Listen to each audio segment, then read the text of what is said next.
প্রথমে ভবানীপুরের গণদেবতা জনতা জনার্দন সমস্ত হিন্দু, জৈন, শিখ, বুদ্ধিস্ট যারা আমাকে ভোট দিয়েছেন তাদেরকে প্রণাম জানাই।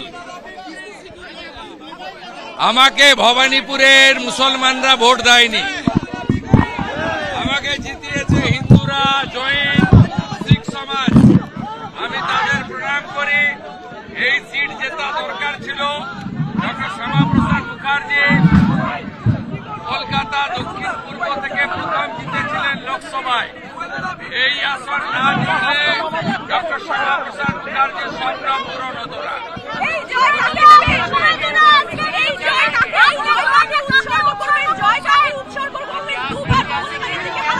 ধন্যবাদ জানাবো বিশ্বের লোকপ্রিয় নেতা নরেন্দ্র মোদীজিকে, আর কৃতজ্ঞতা জানাবো আমার নেতা কেন্দ্রীয় স্বরাষ্ট্রমন্ত্রী অমিত শাহকে।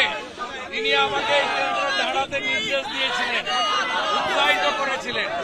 আর আমার এই জয় 300 বিজেপি কর্মী যাদের আত্মবলিদানে আজকে বাংলায় পরিবর্তন, সেই 300 বিজেপি কর্মী এবং হিন্দু শহীদ হরগোবিন্দ দাস, চন্দন দাস সহ যারা হিন্দুত্বের জন্য প্রাণ দিয়েছেন তাদের প্রতি উৎসর্গ করলাম।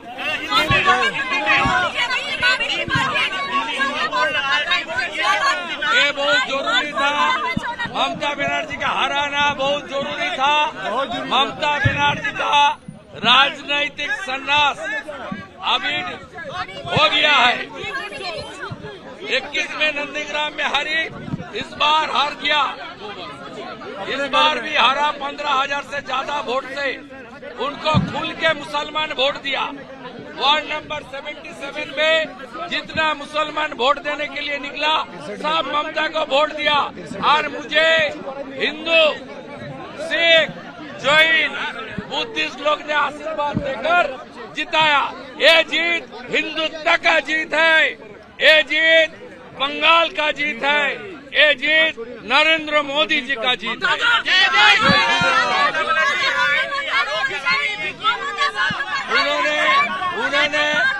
उन्होंने 15 राउंड तक थी।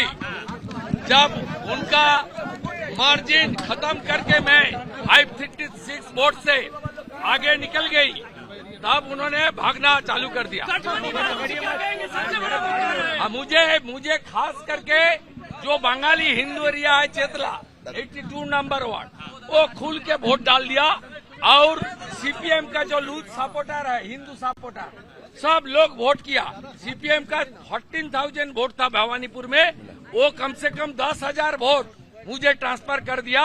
मैं नीचे जो सीपीएम का वोटर्स है उनको भी आभार प्रकट करता हूँ। और चेतला में जितना भी बंगाली हिंदू है सब लोग खुल के वोट किया। इसका साथ गुजराती, जैन, मरवाड़ी, हमारी पूर्वांचली, सिख समाज, सब लोग खुल के वोट किया। मैं खास करके राजस्थान का 8 एमएलए को प्रणाम करता हूं। राजेंद्र राठौड़ जी का नेतृत्व में ये लोग बहुत काम किया मेरे लिए। और गुजरात से अशोक जी आया था, उन्होंने, उनका टीम भी बहुत मेहनत किया है। मैं सबको प्रणाम करते हुए एचएम साहब ने 2-3 बार फोन किया था, उन्होंने भवानीपुर लेकर थोड़ा कंसर्न भी था। मैं उनको बता दिया कुछ देर पहले, बाकी तो किसी का साथ बात नहीं हुआ। मैं तो फोन अलाउ नहीं था। তার নাম শফিউজ্জামান। সে গত 10 দিন ধরে ওখানে নওদায় বলেছিল, একটা হিন্দু গ্রামে গিয়ে মিটিং করে মাইক নিয়ে বলেছিল যে বাবরি মসজিদ হতে দেব না, বাবরি মসজিদের সর্বাঙ্গীন বিরোধিতা করব।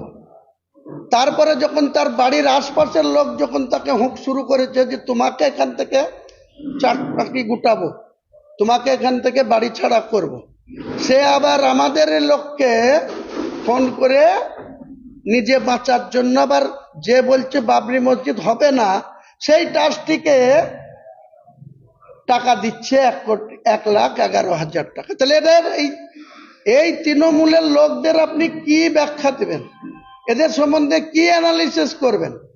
এরা সব এক একটা, যেমন শুভেন্দু পাগল হয়ে গেছে, আমি তাই বলেছি শুভেন্দুর একটা 56 বছর বয়স হয়েছে, 40 বছরের মেয়ে আমি একটা খুঁজছি, পাত্রী একটা খুঁজছি, যা খরচা হয় ওর বিয়ে দিয়ে দেবো, তাহলে ওর মাথাটা ঠান্ডা থাকবে। আর মমতা ব্যানার্জিকে ওই এতে পাঠাবো, রেজাল্ট যেদিন হবে সেদিন ওই দীঘাতে যে জগন্নাথ ধাম করেছে ওখানে ফল তলোয়ার বাজাবে, মালা পালা করে, এর ব্যবস্থা হুমায়ুন কবির করবে। তৃণমূলের ব্লক সভাপতি 1 লাখ টাকা দিয়ে তাদেরকে তৃণমূল সমর্থন করতে এই মঞ্চে। তা তাকে জিজ্ঞেস করুন, যে বিরোধিতা করছিল সে আবার যেছে। হুমায়ুন কবির তো চাইতে যায়নি, আমার ট্রাস্টের কোনো লোকও তাকে আপিল করেনি। সে নিজের ভয়ে এমন ভয় পেয়েছে, বাড়ির আশপাশের লোকরা এমন হুঁক দিয়েছে, এখন দেখছি আমি তো বিরোধী লাই, আমি মুখে বলেছি, কিন্তু এরকম আমি 1,11,000 টাকা দিচ্ছি, এটা নিজে বাঁচার রাস্তা। এই তো হচ্ছে আজকে তাদের ক্যারেক্টার। তাহলে তাদের নিয়ে যত কম কথা বলা যাবে ততই কিন্তু ভালো।